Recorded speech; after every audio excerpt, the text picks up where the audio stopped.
Hey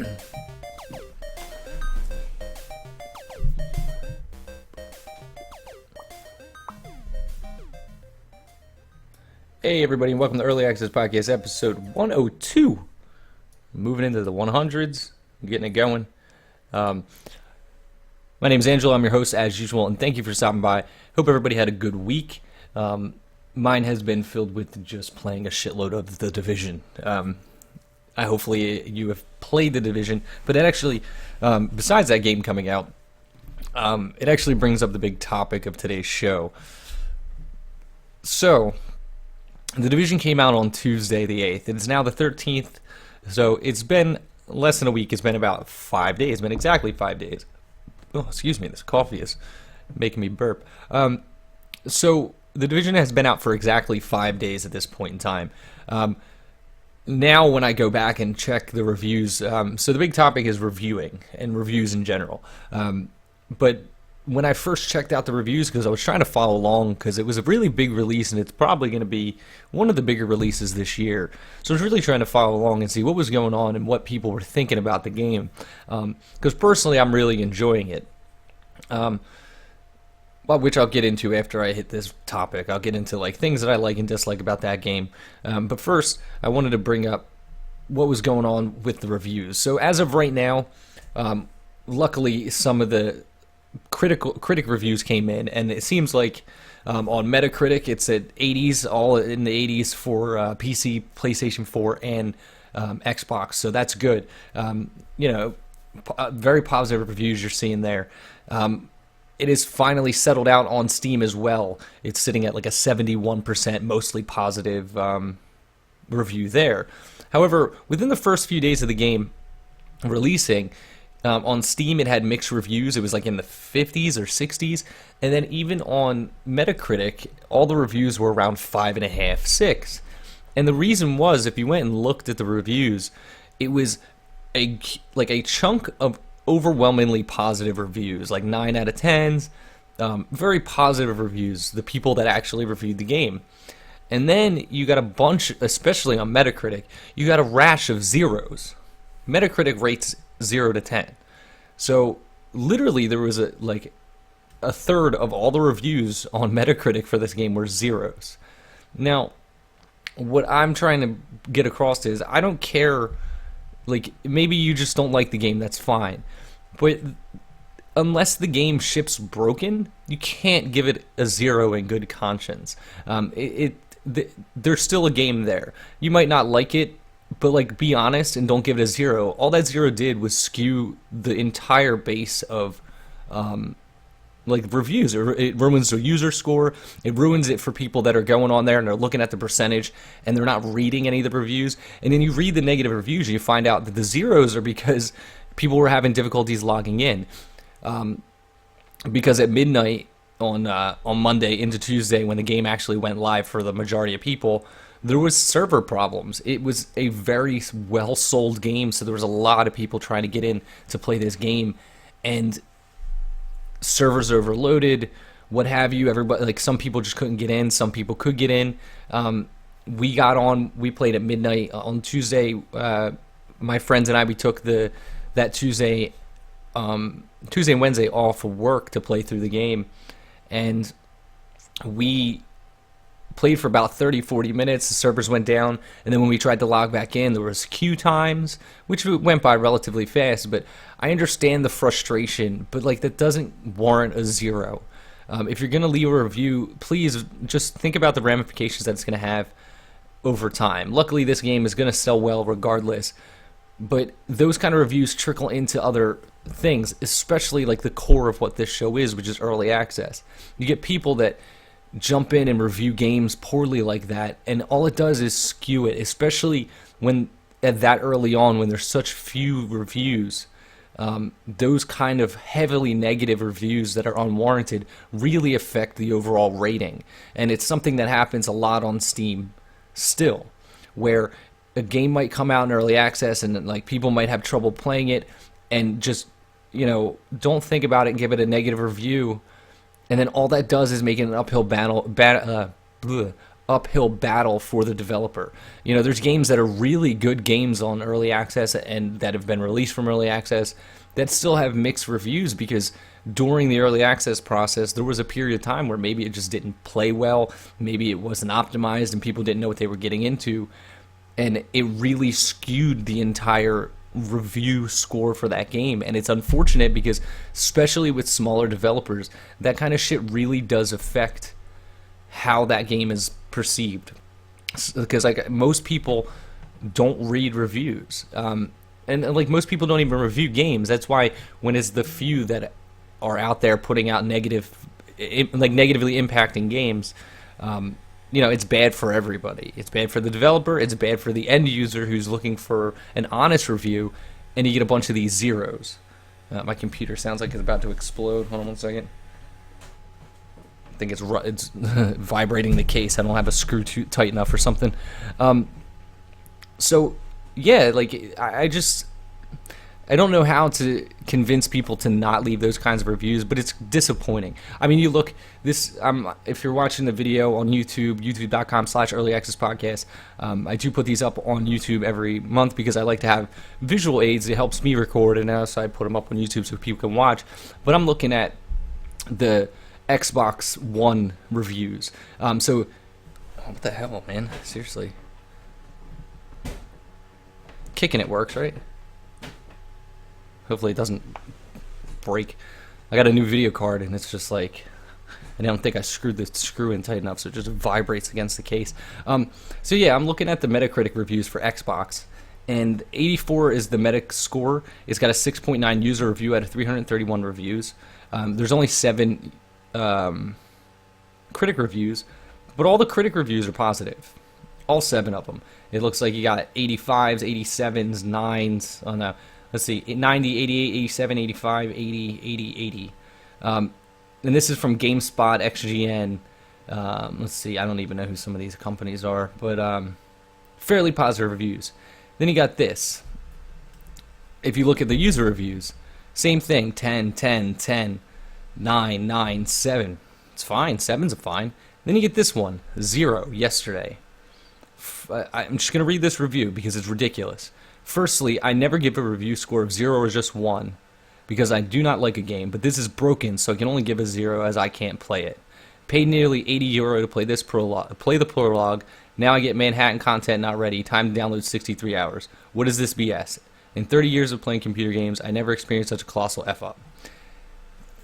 That's on your end. That sounds like a server problem on your end. Maybe that's your ISP or something. Those kind of reviews litter Metacritic as far as negative reviews. Let's see. This is total. Let's see, 91 negative reviews. A 4, a 2, 0, 0, 0, 0, 0, 0, 0, 0, 3, 0, 0. Like, it's just a bunch of angry children that are reviewing games, and it's so fucking frustrating, and I really wish they would do something about it. But there's really nothing we can do about it. You know, it's just that simple. But I just want to... this is not the Division game website at all. You know, it's just unfortunate for everybody that... you know, these people put a lot of work into their games to have you go, oh, it was a 0 because I couldn't log in at midnight with all my friends at the exact same moment, and then, like, there were server problems. That shit happens. Don't go run to social media. I mean, go to run to a review site and be like, well, it's broken, so I'm going to give it a 0, or I can't download it, it's taking forever, or whatever excuse you want to give. That's on you.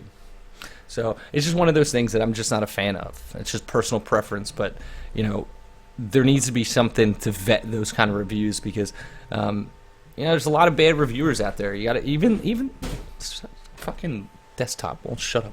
Even a lot of the public YouTubers reviewing games, you know, even some of those guys, you know, they're biased as shit. You know, a lot of them, and it's been proven, a lot of them are in the pockets of some of these developers, and, you know, they get copies of games way in advance. Like the Division got activated for streamers the day of, like, that Monday when it wasn't available for everybody. So they're clearly, you can't take all those kind of reviews for what they are. luckily I'm super small and I work in a medium that isn't really conducive to that kind of stuff. That's why I don't reach out to these guys. I have tried, but I'm not big enough, because that's all they want. They want view, they want eyeballs, and they know most people are going to talk positively about their games, especially when it equates dollars for YouTubers. More eyeballs on your videos means more money. I'm happy with the small games I get and the little pockets of people that I find that like the same stuff that I do. But it's enough of that. Just remember, if you're one of those kinds of people, don't snap to a poor review of something. Please actually wait for the game to work. Don't just jump and be like, it didn't work and I'm very upset. I understand it's frustrating, but the games don't deserve your vitriol because you had a bad time on opening night. So please consider, before the next time you leave a negative review, to give an honest review. By all means, give negative reviews if you must, but make it constructive criticism. Don't just go 0, it didn't work, or 0, it's stupid. It doesn't help anybody in the long run. But as far as what I thought about The Division, I personally, I'm enjoying it. I've been playing a lot with my friends. It's not a single player game, and I'm going to say that again and again. The Division is not a single player game. It is a multiplayer co-op game. I see a lot of people are upset because the game feels repetitive, because the loop is the same. It's very kill these enemies, get the loot, kill these enemies, get the loot. It's very grindy. It's an online shooter MMO. Think of it as a shooter version of Diablo. So you're going to be running the same missions, you're going to be doing the same shit over and over again to get better loot, and you're going to be trying to get better loot.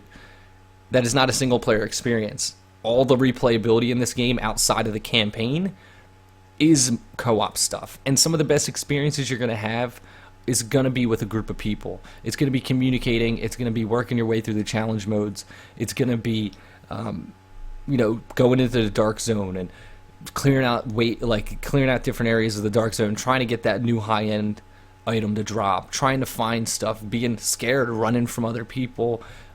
Maybe you want to go rogue. That's where this game really shines, is in these small pockets of interactivity with other players.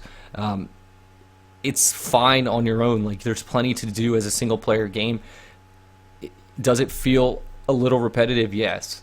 But I'm personally I'm enjoying it. So the story is pretty straightforward. Chemical warfare. New York, Manhattan is a quarantine zone. So that's basically where you come in. You're activated. You're the Division. You're this super secret military ops organization that is basically the last-ditch effort of the government. Your job is to come in and clean up when things go ultimately too wrong, where the military can, the regular military can no longer come in. You are like this super secret black ops. You are the Division. So aside from the repetitive nature of it, the whole campaign, to work our way through as a group, we did it as a few of us over 2 days. It probably took us about 15 to 20 hours to get through all the story missions. And that was with me and several people on and off. We played for approximately 20 hours before we hit level 30.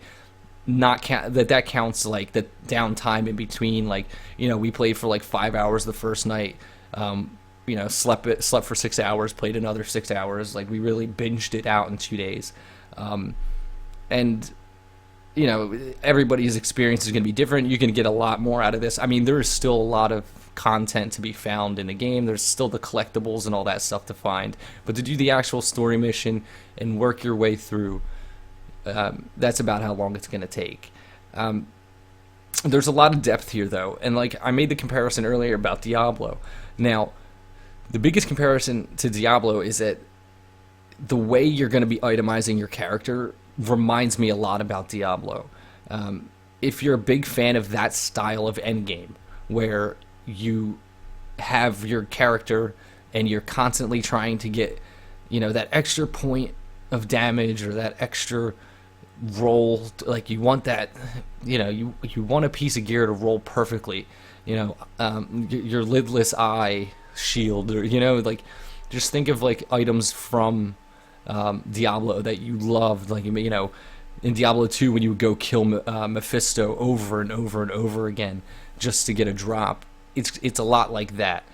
You're gonna be able to build, like, buy blueprints and keep building, like you can keep crafting the item because you want to get that perfect combination of skill point and talents and damage, and then you can actually recalibrate them, which is like re-rolling something in Diablo.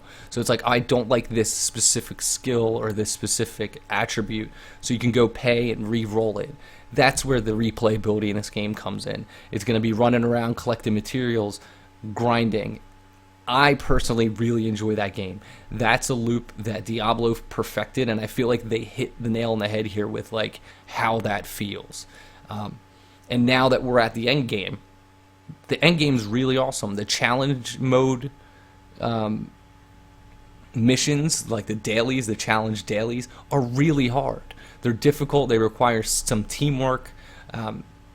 Some people I've read said that the AI doesn't act differently, but it does. There's subtle things that you realize that the AI does differently, especially in those challenge modes where the damage to health ratio is so high. If you don't have your character spec'd properly, you're going to get one shot by a lot of these guys. Or if a bunch of shotgunners run in and try to rush your team, if you're not prepared for that, like, that'll kill you every time, no matter how well, how much health you have or how perfect your stats are. If your team's not ready for that and you don't plan accordingly, like, it's gonna wreck you every time. There was one challenge mode where you came up a set of stairs and it took us several wipes to figure out like where the shotgunners were gonna come from, how to press them off, how to kill them before they got to us, where to back up to, what choke points to hold. It's really complicated, and it adds for an interesting depth of gameplay that I feel like most people didn't see because they're still pretty early on. That's where that game's going to shine, those kind of missions. As long as they continue to design that stuff in a way that makes you have to like really think about it and sometimes just trial and error your way through it, maybe brute force it a little bit, you're going to have some really cool gameplay out of it. I'm interested to see where it goes. I'm going to probably get on tonight and actually finish up the dailies for today. So I'm really happy with this game so far. The shooting is top notch. Is it a little bit repetitive? Sure. Not a single player game. Definitely a co-op game. Definitely a grind loop. And if you enjoy that, like, you're gonna really like what the end game of this game has to offer. Especially if you like to play these like games with your friends. I think it's gonna be probably the game I play for the rest of the year. It feels that teamwork that I was having in Destiny. The raids aren't the same. Well, some of them are. There's some stuff in there, but I don't want to spoil some of the end game missions just yet. But there is some things that you can pick up on. I wish they would make it a little bit more raidy, where you have to do certain things and you have to learn some mechanics. I understand it's like people, but they could do some cool stuff with a group like that you have to do. Think of like, if you've played the Taken King, one of the boss fights where you have to split up and do checkpoints and stuff. I would love to see some kind of missions like that where you have to split up, which means you have to decide who has what, and there's a lot of possibilities here for a 4-player team, like in this environment. But it's really awesome, and I recommend at least looking at some videos of endgame stuff and see if that's something you're interested in. And if you're into Diablo, you're probably gonna really like the end game of this. So, Division, I can't recommend it enough. It's definitely one of my favorite games that have come out so far this year. But that's what I've played, except for the culling. I did play a lot of the culling as well. But I did pull a handful of games for you guys. Early access titles that have come out in the past week. These are things that I thought were cool looking. First game is called Wizardcraft. It's got no reviews yet, but I thought it would look pretty neat. Came out a couple days ago. It's $10.79, 10% off until March 18th, and it's a retro real-time strategy game. So it's a top-down pixel art style strategy game. So it looks like it's built out on like a little old grid, and it's basically that. It's like a little like a scroll. You're scrolling around. You're, real-time strategy game, building buildings and like not enemies, but building troops and stuff. It's old-timey. It looks like wizards and dragons and warriors and knights and stuff like that. It sounds very familiar, but it looks really neat. If it plays well, I mean, I'm sure it's really cool. And it's also got an editor, which I love editors in these kinds of games. There's just something fun about clicking around on these style maps. I don't know, it's just personal preference for me, but I can get lost in these kind of games just building maps for nothing, but just for fun. But yeah, it does remind me of like the old Warcraft or even, yeah, kind of more like the original Warcraft. If it was made on not like a fucking Windows 3.0. We can go check that out. This game caught my eye because it's something different. It's not something I know, like I've seen before. And I don't usually like racing games, but this is a little bit different. This is like a pixel art style. Everything's pixel art style, I guess, because it's easier for people, for budgets and independent games, so it makes sense. But it's got 7 reviews. All of them are positive. It's $8, 10% off until the 18th as well. And now this is a side-scrolling racing game. So it looks like it's a 4-player local co-op, which is, I'm not a fan of. But it's also got a single-player mode. And it's like this super fast-paced side-scrolling racing game. You got these little race cars, and you're driving over just terrain, and like the graphics are really cool, and it looks super fast. Which is something I like about these kind of games. So it's you're boosting, flying through, and you're trying to, I guess, basically race on this flat plane. Well, it's not flat, but you're racing through the map, you're boosting, you have to, is there power-ups too? I think there's power-ups. I don't know, it's just, there's something, the art style reminds me of maybe like Metroid. It's very Metroid-y. The character designs remind me of like Star Fox or something. It's kind of all over the place as far as like the design, but like, does that actually have a map editor too? I don't know. I just saw a clip in the video of a map editor. This is like, I think them just designing the game. Yeah, it's just them designing the game. But it's a really cool looking game. Go check it out if you like weird local co-op games. This might be for you. You know my feelings on local co-op. I'm not a big fan of local co-op. It's fucking local PC co-op. Don't get me wrong. I like sitting like couch co-op, but local PC co-op's weird to me. All right, the next game. This one just looks awesome. It's just something interesting, different on the zombie mechanic. It's called Moving Hazard. It's got 35 reviews, 91% positive, $20.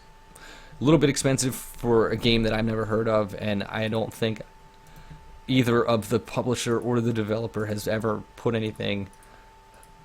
Yeah, no, this is their first title here, it looks like.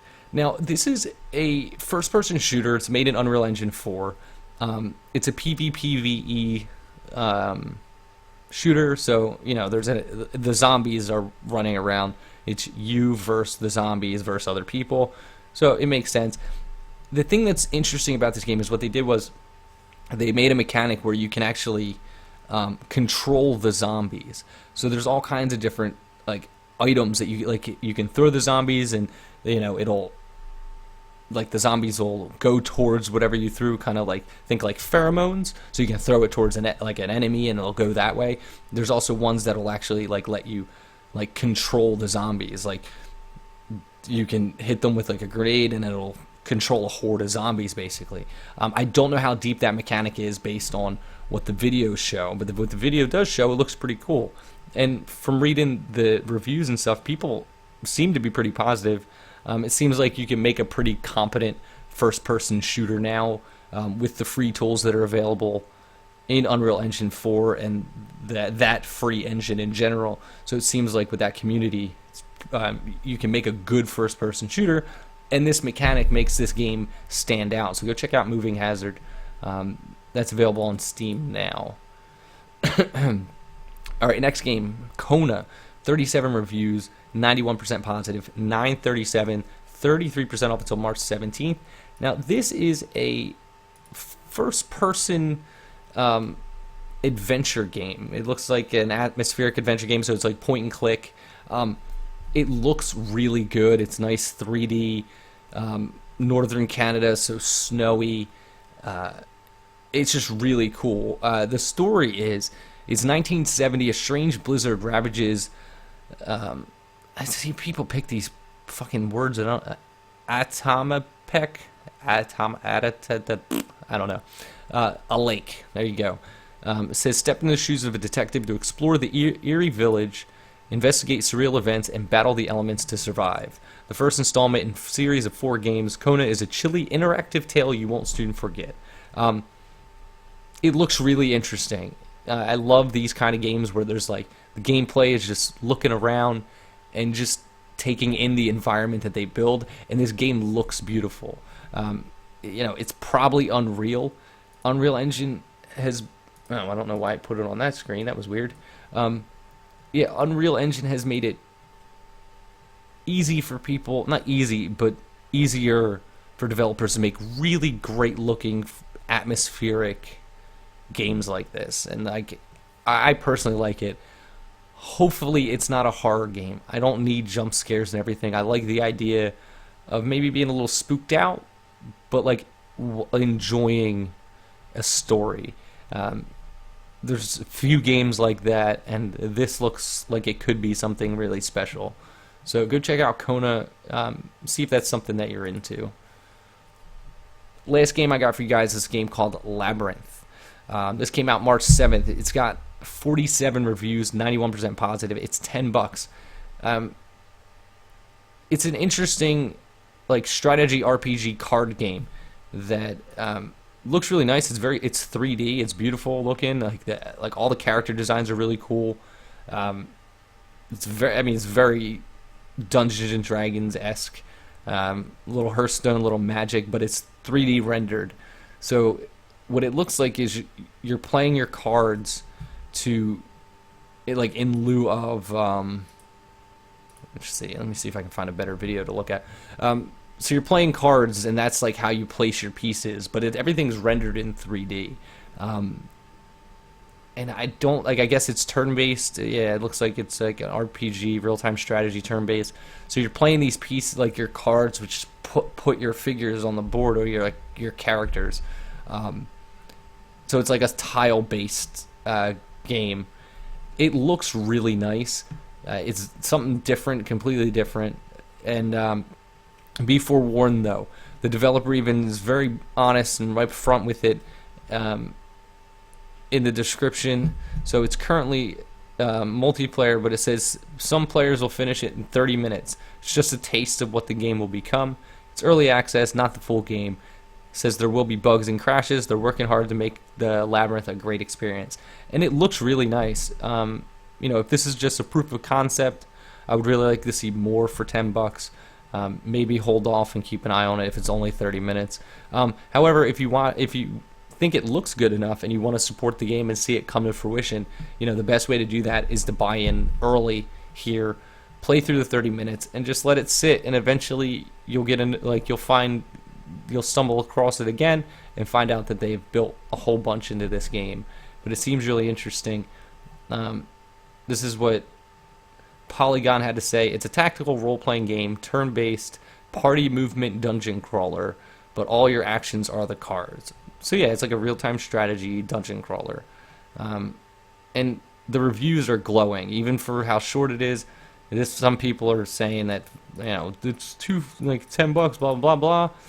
But they're blatantly obvious with what they're selling you.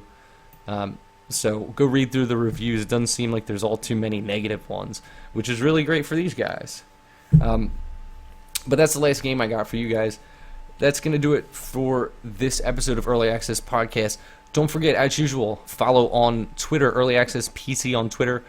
Sometimes I stream on YouTube, Early Access Podcast on YouTube. It's either there or on Twitch, twitch.tv/early_access, I think. Or it's just early access. I don't know. Links are in the description. But that's going to do it for this episode, guys. don't forget 5 stars over on iTunes. It really does help the show, bumps us up. You know, go like, watch, share the videos on the YouTube channel. Yeah, do all that stuff. But that's going to do it for episode 102. I don't know. I was going to say something. Now I completely forgot. I'm drawing a blank. I don't know. But it's Angelo with Early Access Podcast. And have a good week. Oh, and be awesome. See you guys next week.